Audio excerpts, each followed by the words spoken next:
Hi, this is Jesi from Literary Gladiators. I'm doing my second book tag. This is the pumpkin book tag that I was tagged in by Josh. Thank you very much. So I'm going to go ahead and get started with the pumpkin themed book tag. I'm going to start with The Basic Pumpkin, which is a writer you always make a point to read during October. And I'm going to have to reference one of my favorite authors again, Edgar Allan Poe. I feel like everybody should reference and read something by this author every October, just because it's so fitting. I mean, Stephen King, he's also really good with October time, but just something about the old writing styles of Edgar Allan Poe should really, get everybody. More specifically, The Raven, which is my favorite poem by him, which I'm sure is a favorite by many people, but definitely something I refer to, along with like A Telltale Heart. I think that one's really spooky too. So Edgar Allan Poe is my pumpkin. Next would be The Pumpkin Spice, which is a work that you would read to impress a millennial. And I had to laugh when I thought about this one. I've never read the books. The book I would read to impress a millennial would probably be Twilight.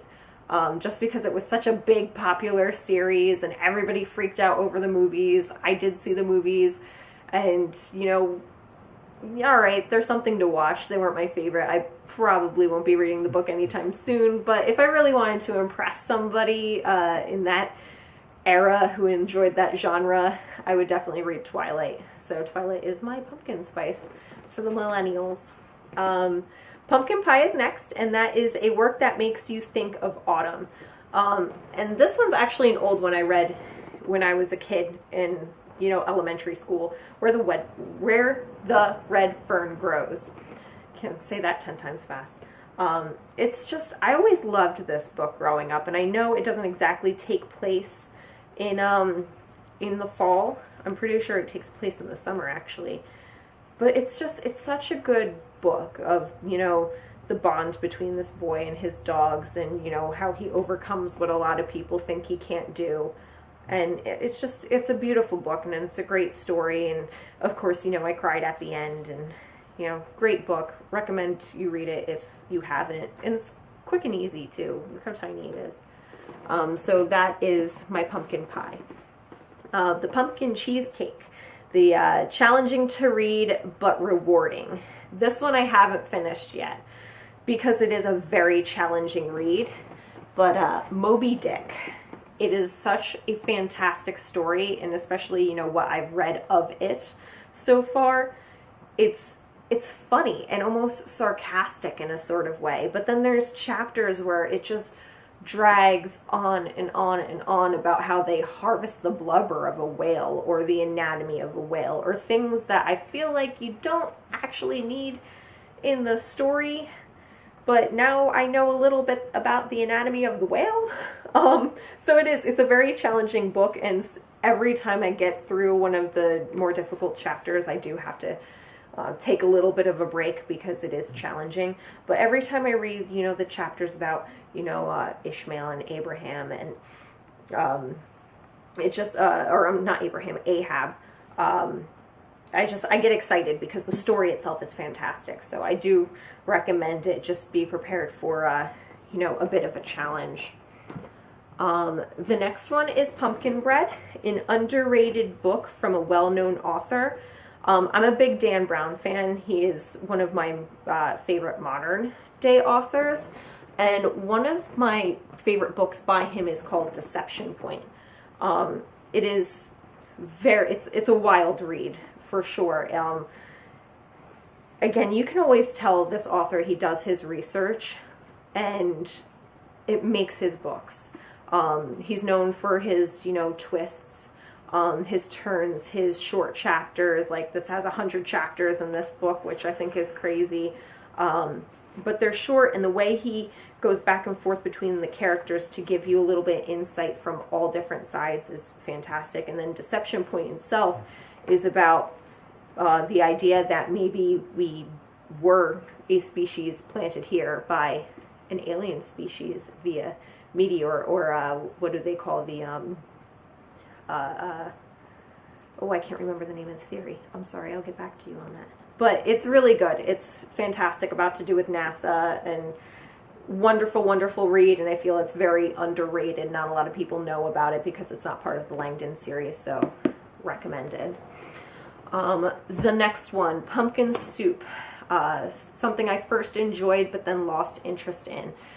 This I actually feel bad because it's one of my mom's favorite books, but I couldn't bring myself to get through it, or all the way through it. I really didn't like The Scarlet Letter by Nathaniel Hawthorne. I thought I would. I picked it up and I tried to read it, and I lost interest, ended up putting it down, and then I picked it up and tried to start reading it again, and then I had to start from the beginning because I lost where I was, and I get through the beginning and then kind of stop almost in the exact same spot. So I'm going to try and read it again very soon, but it was just unfortunately something that I enjoyed at first and then lost interest in and ended up putting down. So, maybe eventually I'll get through it. The next one, The Pumpkin Doughnut. This is a light 5-star read, and I have to go with something that I read just this past summer by Shirley Jackson. We Have Always Lived in the Castle. This book really impressed me. I didn't think I would enjoy it as much as I did. I actually found the review on Goodreads. Everybody saying that it was weird, it was creepy, it gave you a sort of insight that you wouldn't normally have reading other books. And all in all, I have to say, if it was written in any other way by any other person, it would be a very boring read. But because you're inside the main character's mind, and the main character is very unstable and very unreliable as a narrator, I think that's what makes the book so good. And I really loved it. It's like 100 pages long. I finished it in like a week. So definitely recommend it. It's a good 5-star that you can get through pretty quickly. Next is Pumpkin Picking. Which genre did you purchase the most of this year? I purchased a lot of horror stories, which is, kind of weird because I really don't like horror movies. I don't like scary things, but at the same time, I do like scary things. So I ended up buying a lot of weird and scary kind of books. I bought House of Leaves, We Have Always Lived in the Castle, The Haunting of Hill House, The Ritual, Pen Pal, just a lot of supposedly creepy books. So I'm excited to kind of get in and start reading those. And then Pumpkin Carving, which is what work could be trimmed down a little. And I might get a little bit of a backlash from this, but Homer's The Iliad and the Odyssey. Very good book. However, I don't need 5 chapters of him telling me who's related to who and how they got 100 ships. It was just a lot. There was at least 5 pages of saying, Socrates, son of so-and-so, sister of so-and-so, and brother of so-and-so, went to this place and talked to this person who was so-and-so and so-and-so. And it was so much, and I got so lost. I felt like a lot of that could have been trimmed down. I know this is a classic book, and it's kind of, blasphemous to say something like that, but I feel like, trim it down just a little bit on those parts. We don't need to know who everybody's related to.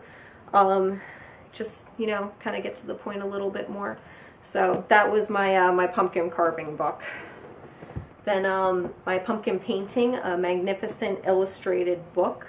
I went with my personal copy of The Da Vinci Code by Dan Brown with the special illustrated edition.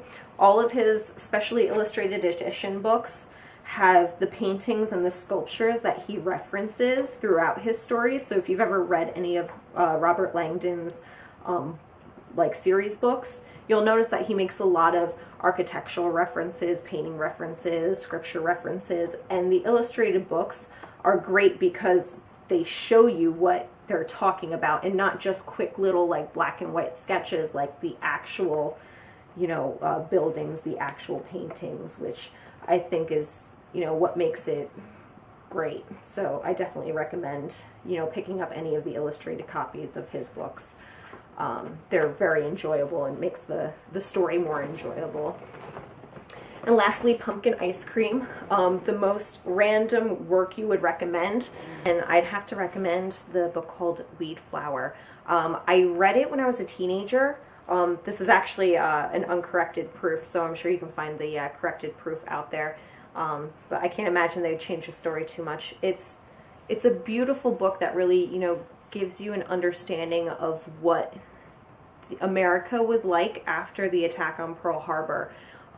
It's the account of a young girl, a young Japanese American girl, whose family is forced into an American concentration camp after the attack on Pearl Harbor. You know, there was so much prejudice against the Japanese American people, and that they were rounded up just like, you know, the Nazis did to a little bit less like what the Nazis did to the Jewish. We didn't, you know, torture anybody, kill anybody in these camps, but, you know, we still rounded them up based on their race.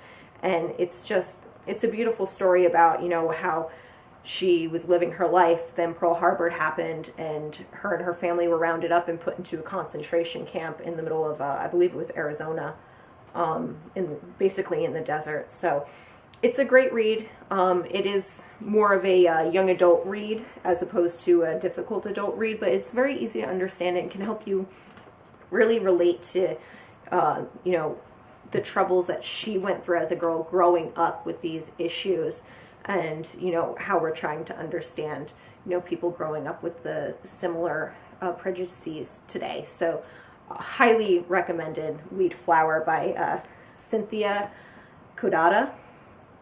Great read. So that's my recommendation. That's my pumpkin ice cream.